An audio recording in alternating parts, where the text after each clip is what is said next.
ये कहानी है दो दोस्तों की और उनकी दोस्ती की शुरुआत हुई थी अभी कुछ दिन पहले हॉस्पिटल के कमरे से, जहां पर वो दोनों एडमिट थे।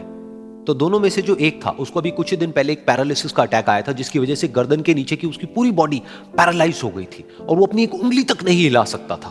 और पूरे दिन जो भी नर्स उसके पास में आती वो उसको एक ही बात कहता कि मुझे कोई ऐसा इंजेक्शन दे दो जिससे कि मैं मर जाऊं, अब मैं और जीना नहीं चाहता, ऐसी जिंदगी का मैं क्या करूं। तो उसका जो दोस्त था उस कमरे में, क्योंकि वो चल फिर सकता था, तो रोज सुबह और रोज शाम को उस कमरे में एक खिड़की थी, उसके पास में जाकर के खड़ा हो जाता और अपने दोस्त को बताता कि उस खिड़की के बाहर क्या चल रहा है। बिल्कुल नीला आसमान है, सफेद बादल हैं, हल्की हल्की हवा चल रही है और कुछ पंछी उड़ रहे हैं। एक बहुत ही सुंदर बीच है जहां पर कुछ बच्चे मिट्टी के घरौंदे बना रहे हैं। कुछ लोग हैं जो वहां पर बैठे हुए बस समुद्र की लहरों को देख रहे हैं। कुछ लोग जॉगिंग कर रहे हैं, कोई एक्सरसाइज कर रहा है, कोई पतंग उड़ा रहा है। वहां पर एक आइसक्रीम की स्टॉल है जहां पर कुछ लोग आकर के आइसक्रीम खा रहे हैं। और सनसेट के टाइम पे जो पानी है वो पूरा गोल्डन हो जाता है और चमकने लगता है। तो शुरू में तो जब उसने वो सब बताना शुरू किया तो उसके दोस्त के ऊपर ज्यादा असर नहीं हुआ, लेकिन धीरे धीरे उसके अंदर जीने की चाह जागने लगी। अब वो सुबह का इंतजार करने लगा कि जल्दी से सुबह हो और मेरा दोस्त मुझे बताए कि आज यहां पर क्या हो रहा है। कुछ दिन तक ऐसे ही चलता रहा। फिर एक दिन जब वो सुबह उठा तो उसने देखा कि सामने वाला बेड खाली है। फिर उसने नर्स को बुलाया और उससे पूछा कि क्या वो डिस्चार्ज हो गया है। तो नर्स ने कहा कि आपको तो उन्होंने बताया होगा, उनके पास कुछ ही दिन बाकी थे और कल रात को ही उनकी डेथ हो गई है।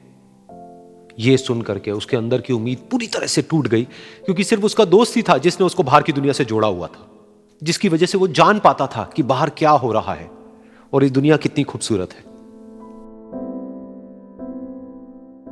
तो कुछ दिन तक तो वो रोता रहा और उसने जीने की चाह छोड़ दी।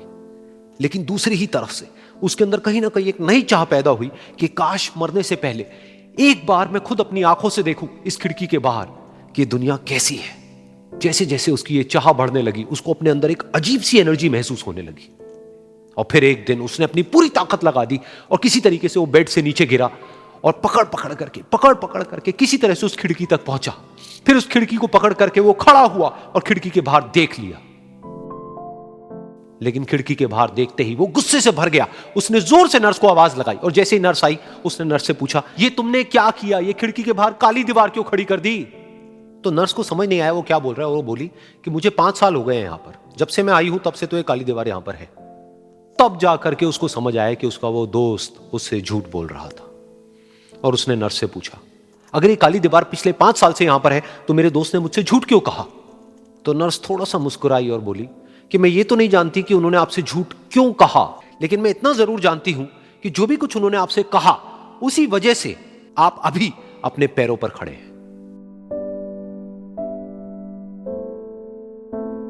तो इस कहानी से हमको यह सीखने को मिलता है कि जो हमारे शब्द हैं, जो हमारे वर्ड्स हैं, जो हम अपने मुंह से बाहर निकालते हैं, उसमें इतनी पावर है जिसकी कोई हद नहीं है। वो किसी आदमी को गिरा भी सकते हैं और उसको उठा भी सकते हैं। तो अब आपके ऊपर है कि आप अपनी इस पावर को यूज करते हो या मिस यूज करते हो।